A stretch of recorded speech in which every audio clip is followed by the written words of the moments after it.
guys, what's up? I just wanted to go over your African cichlid checklist. Okay, so first up, the tank size. 30 gallons would work for most, but not all Mbuna. Like yellowtail ACI can grow up to 7 inches and you do not want that in your tank.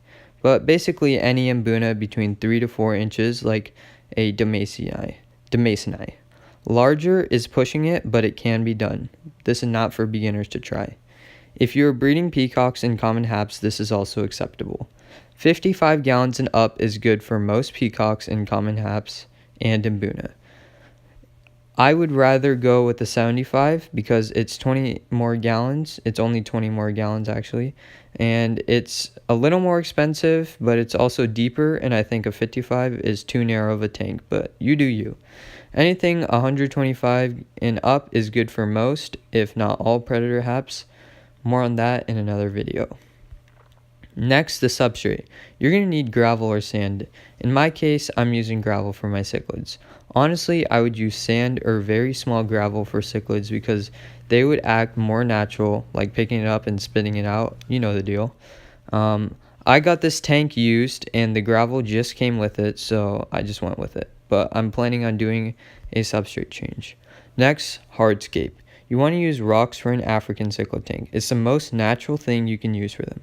Go to a local rock yard or pretty much anywhere you want to find rocks. Make sure they are safe for aquariums. Link in description of Joey's video on how to do that. African cichlids literally live in rocks. Well, the Mbuna, not so much the open water haps and peacocks. But it makes the tank look much more natural, so definitely use rocks. You can also use plants like Anubias, but good luck with that. If you have Mbuna, use more rocks because they are rock-dwelling species. Almost done, the filtration. You want to use as much filtration as you can possibly buy, and don't cheap out. It's not worth it. African cichlids are messy eaters and poop a lot. Put that on top of overcrowding them if you choose to go that route. You would want to turn your tank over 2 to 3 times like use 200 to 300 gallons worth of filtration for a 100 gallon tank as a guideline. If you're crazy like me, you would use over 5 to 7 times the normal filtration. Remember, these are just guidelines. Lastly, the lighting. You want to use lights that don't have a yellow color tint, and you want a white and bluish light that looks really good on them. You can use 2 lights to achieving that, but one yellow and one white. This is just what I recommend from experience. I have tried a yellow color light on my fish and it does not look good. Like seriously. Think about having a yellow light on a saltwater tank. No.